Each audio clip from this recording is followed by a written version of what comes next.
Lah, nah udah mulai. Sok stop dulu. Ini udah mulai merekam Jack. Udah. Udah nanti di-cut aja. Jaki mana yang tapi yang ngepost ya Jack?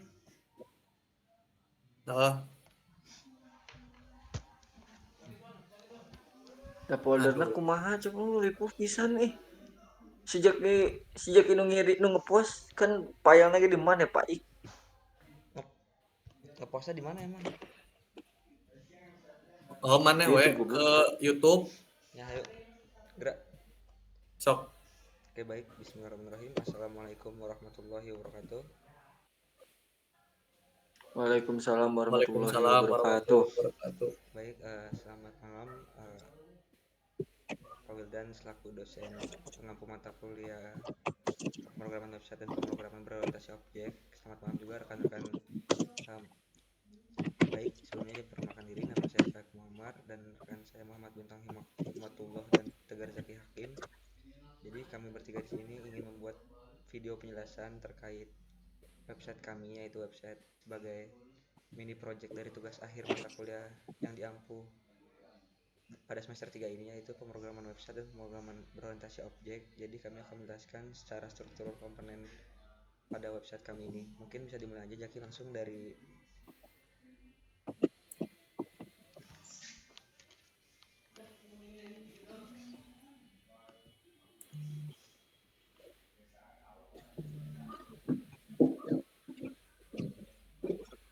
baik. Pada penjelasan config ini, yaitu pada database JS, kita akan mendeklarasi terlebih dahulu MySQL menggunakan require MySQL 2. Setelah itu kita mendeklarasikan juga yang sudah kita install require.ten configuration. Setelah itu kita menjelaskan terkait pool, yaitu dari MySQL. Kita juga bisa membuat create poolnya tersebut menggunakan host dan user, yaitu proses dari DB host dan DB user. Di sini kita menggunakan multi role disiplin, yang dimana di sini ada beberapa role, yaitu user dan admin. Terus kita menggunakan password juga, proses environment DB password. Setelah itu menggunakan database proses environment database name. Terus kita menggunakan wait connection dengan penjelasan true. Setelah itu connectionnya itu selama 10 detik. Dan kita juga menggunakan test connection. Sebagai ngetes koneksi, kita menggunakan condition if else, yang dimana apabila berhasil maka akan muncul alert atau penjelasan terkait successfully connected to database atau berhasil dikonekkan ke database. Kita juga bisa menjelaskan terkait ada pemberitahuan apabila error atau berhalangan atau terkendala dalam koneksi ke database.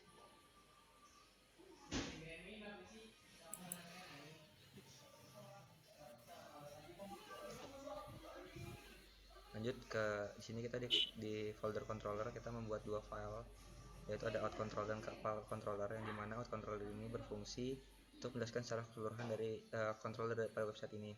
Kita mendeklarasikan dulu yaitu user model menggunakan require model user model. Setelah itu kita mendeklarasikan JWT-nya sebagai web token, dan kita menggunakan BCRPT sebagai nanti pada saat kode authentication pada password, agar password tidak berbentuk password asli atau bisa diacak. Setelah itu kita membuat class, yaitu out controller, yang dimana out controller ini kita buat sebagai static.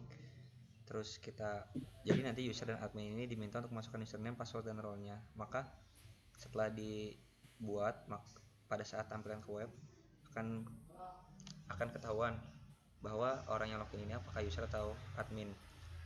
Terus boleh di scroll aja. Baik.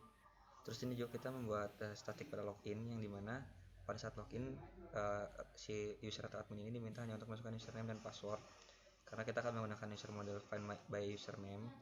Terus juga apabila kita menggunakan pengkondisian, apabila password atau username salah maka akan muncul alert, dan kita akan menggunakan validasi data password.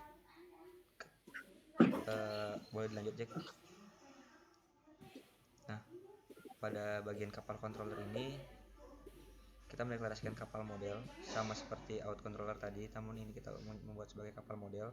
Kita mendeklarasikan juga web socketnya, dan kita mendeklarasikan JSON web token. Lalu kita membuat sebuah class kapal controller, yaitu static verification user token, yang dimana ini untuk mengautentikasi dari password atau token dari JWT tersebut. Terus kita menggunakan static buat get all, yang dimana nanti pada saat pencarian atau penambahan data kapal itu memerlukan token JWT tadi, menggunakan token JWT tersebut. Boleh. Terus kita juga menggunakan get by ID, yang dimana nanti kita menggunakan verifikasi user token pada saat kapal model. Jadi di sini kita juga menggunakan pengkondisian yang dimana pada saat pencarian apabila token salah, maka akan muncul sebuah peringatan bahwa kapal tidak ditemukan. Dan apabila token salah, maka akan bermunculan token tidak valid. Baik, di bawah kita menggunakan pengkondisian lagi untuk pembuatan atau penambahan data karena menggunakan role. Jadi di sini yang bisa menambahkan data hanya admin atau hanya admin ini bisa sebagai penambah data kapal, karena user di sini kita buat untuk hanya bisa melihat si kapal yang sudah data kapal yang sudah dibuat oleh admin. Terus pada saat penambahan nama kapal pun hanya admin yang bisa membuat, karena di sini nantinya admin akan membuat nama kapal, kapasitas muatan dan jenis kapal. Boleh di next ya, ke model. Pada folder model kita membuat dua file, di mana ada kapal model dan ada user model. Pada kapal model kita membuat sebuah class, kita mendeklarasikan terlebih dahulu dari database ini, yaitu config database. Terus kita membuat sebuah class kapal model, yang dimana class kapal model ini kita buat get all. Kita juga membuat penjelasan dari kapal ini, baik get all ataupun get by ID. Jadi pada saat nanti kapal dicari, apabila kapal ditemukan maka akan muncul data kapal yang sudah dibuat sama admin. Pun sebaliknya, apabila data kapal dicari tidak sesuai dengan yang dibuat admin, maka akan muncul peringatan bahwa kapal tidak ditemukan. Terus pada saat pembuatan data kapal diperlukan nama kapal, jenis kapal, kapasitas muatan. Terus kita juga membuat di sini menggunakan sistem CRUD, yang dimana ada create atau menambahkan data yang dibuat oleh admin, dan si admin juga bisa mengupdate atau mengedit data kapal tersebut. Semisal nama kapal ingin diubah, hanya admin yang bisa mengubah. Dan di sini juga kita bisa menggunakan sebuah sistem static delete, yang dimana data-data tersebut sudah dibuat sama admin, dan admin juga yang bisa menghapus data tersebut. Baik, lanjut aja ke user model.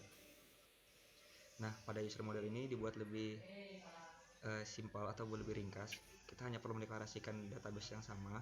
Terus kita mendeklarasikan juga terkait kode si BCRYPT ini, yang dimana nanti pada saat password itu seperti menggunakan cookie. Jadi passwordnya ini menggunakan autentikasi. Jadi tidak boleh sama dan akan jadi abstrak. Terus kita membuat sebuah class user model, yang dimana kita buat static assign register yang perlu dimasukkan username, password, dan role. Jadi pada saat user melakukan login, maka akan ada tulisan role-nya sebagai apa, dan user pun hanya bisa melihat dari data yang sudah dibuat sama si admin ini. Lalu kita membuat static find by username. Jadi apabila username salah, maka akan muncul alert atau pemberitahuan bahwasanya user ini tidak dapat ditemukan.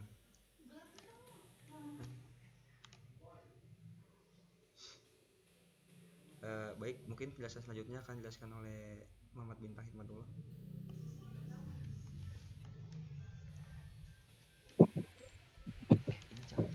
Baik, terima kasih atas waktunya. Yaitu sekarang kita lanjut ke bagian folder middleware ya. Di bagian folder middleware ini biasanya fungsinya yaitu untuk mengatur operasi permintaan, request atau respon dari server ke klien, pokoknya kayak gitu. Middleware digunakan untuk bertujuan seperti autentikasi, validasi data, login, dan lain-lain juga. Dan mungkin selanjutnya kita masuk ke WebSocket ya, ke folder WebSocketnya. Di folder ini biasanya selalu berisi tentang si logika untuk si WebSocketnya, yang dimana kita menggunakan ini untuk komunikasi real time, dan kita di sini menggunakannya yaitu untuk notifikasi secara real time kepada si para klien. Anda naik kamar Andre bentar ya gitu. Nah, terus mungkin yang pertama ketika kita akan menggunakan si WebSocket ini ya kita harus mengekspor mengimport dulu si bagian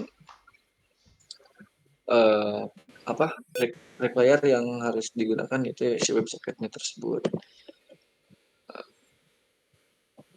Lalu ya kita nyalakan di sini, kita nyalakan si WebSocketnya kita gunakan si kliennya di sini akan memunculkan ketika emang si WebSocketnya nyala dan terhubung maka akan muncul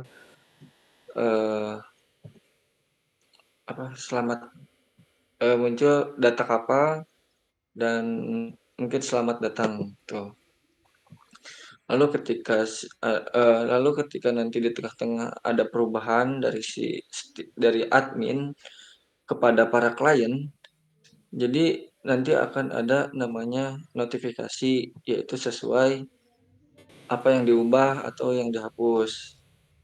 Lalu selanjutnya ketika si WebSocketnya terputus maka akan ada juga yang namanya notifikasi si WebSocketnya terputus seperti itu. Lalu kita masuk ke bagian root. Nah, di root ini sebenarnya ini sambungan yaitu jalur atau yang disebut juga kayak jalurnya untuk tadi yang sudah dijelaskan Pak Ik yaitu si controller begitu. Lalu kita masuk ke server JS. Nah, di server JS ini sebenarnya hal yang sangat fundamental yaitu main servernya yang dimana kita memanggil semua stakeholder atau emang folder-folder yang sudah kita buat dan kita panggil di sini lalu dijalankan di port 3000 seperti itu. Lalu masuk ke si client HTML. Nah, si client HTML itu sedikit kita membuat tampilan agar ketika ada notifikasi ataupun notifikasi terhubung atau terputusnya server, adanya perubahan dari data itu kita memunculkan di bagian front end, tidak lagi di terminal seperti itu.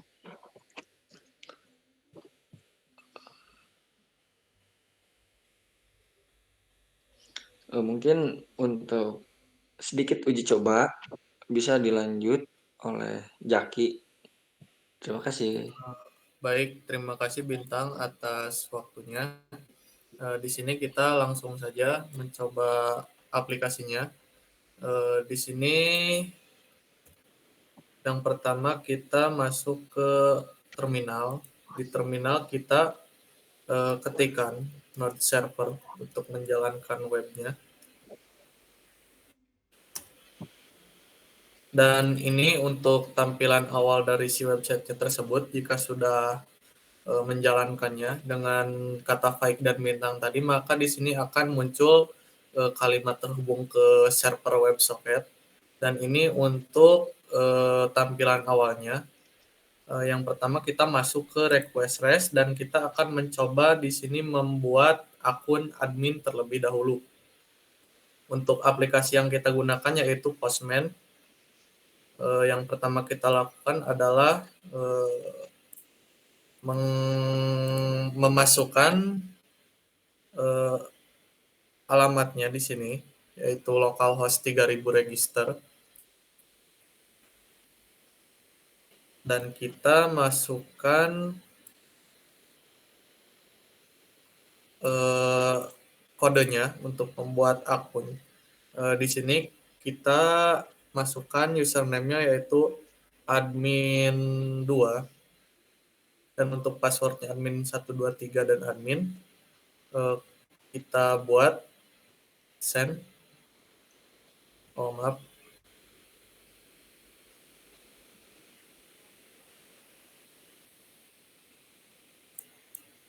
Maaf Jaki, itu si get-nya diubah dulu ke pos. Ya, maaf tadi ada sedikit kekeliruan. Kita ulang lagi. Kita buat akun yang bernama username-nya admin2, kita send, maka akan muncul register berhasil. Kemudian kita coba login.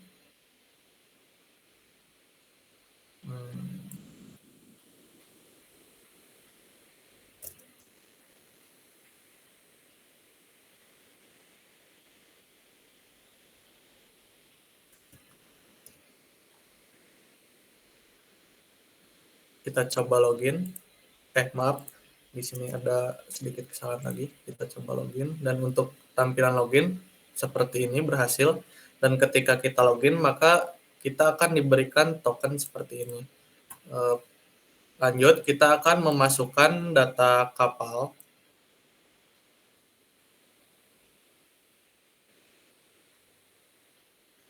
Kita masukkan dulu alamat untuk menambahkan data kapalnya, kemudian kita masukkan nama kapalnya, yaitu sebagai contoh Imam Zikri, dan jenis kapalnya kargo. Dan jangan lupa token ini kita tempel di headers di bagian value. Dan sebelum memasukkan token, kita masukkan dulu authorization-nya, yaitu barrier, karena di sini kita juga memasukkan barrier. Kita paste, lalu kita coba, maka akan muncul kapal berhasil ditambahkan. Dan untuk tampilan di websitenya sendiri, itu kita berhasil menambahkan kapal Imam Zikri yang merupakan jenis kapal kargo dengan ID 6. Kemudian kita akan mencoba mengedit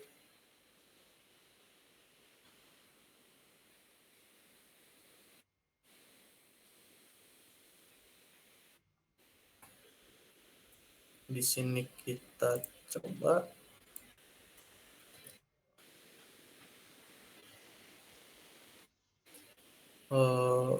untuk namanya kita coba ubah menjadi Imam Faik.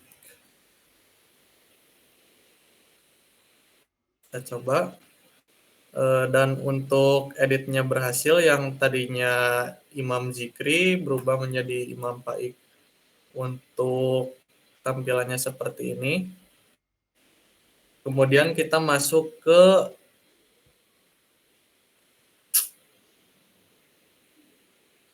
delete. Kita coba.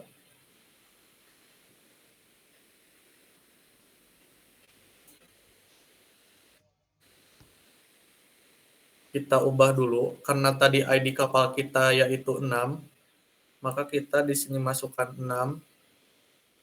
Di sininya kita delete.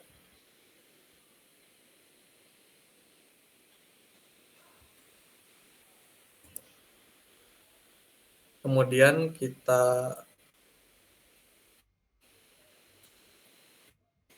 maka kapal akan bertuliskan kapal berhasil dihapus. Kemudian kita akan mencoba login sebagai user. Yang pertama kita akan register dulu sebagai user di sini.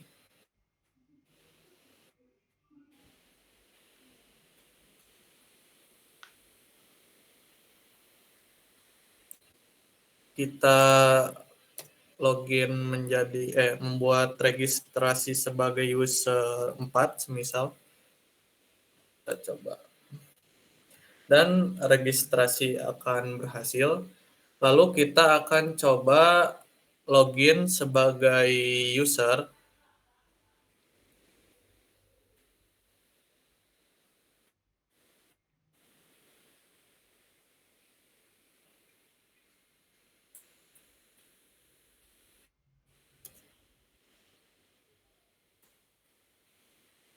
Nah, maka akan muncul token di bawah.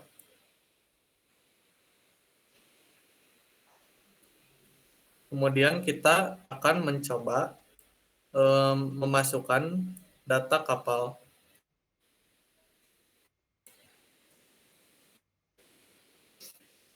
jangan lupa tokennya kita masukkan di value di bagian headers.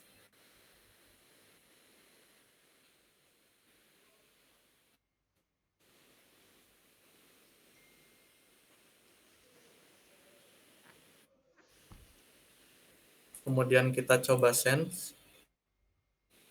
Nah, bisa dilihat kenapa di sini user hanya dapat melihat data dan tidak bisa membuat data. Yang membuat data itu hanya admin. Kemudian kita akan mencoba melihat data kapal.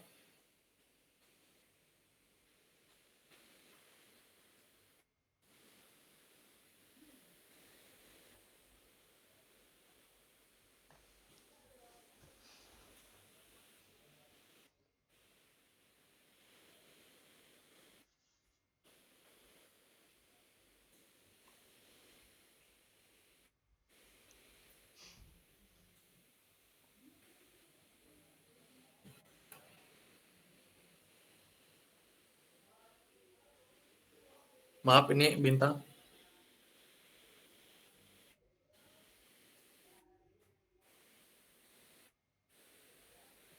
Ya, Cara supaya si user bisa melihat semua data kapal, kita menggunakan apa? coba diubah ke get aja si postnya. Oh, maaf. Kita coba. Nah, bisa dilihat di sini. Jadi si user hanya bisa melihat data kapal dan tidak dapat menambahkan data kapal. Kurang lebihnya seperti itu. Mungkin dikembalikan kepada Baik sebagai moderator.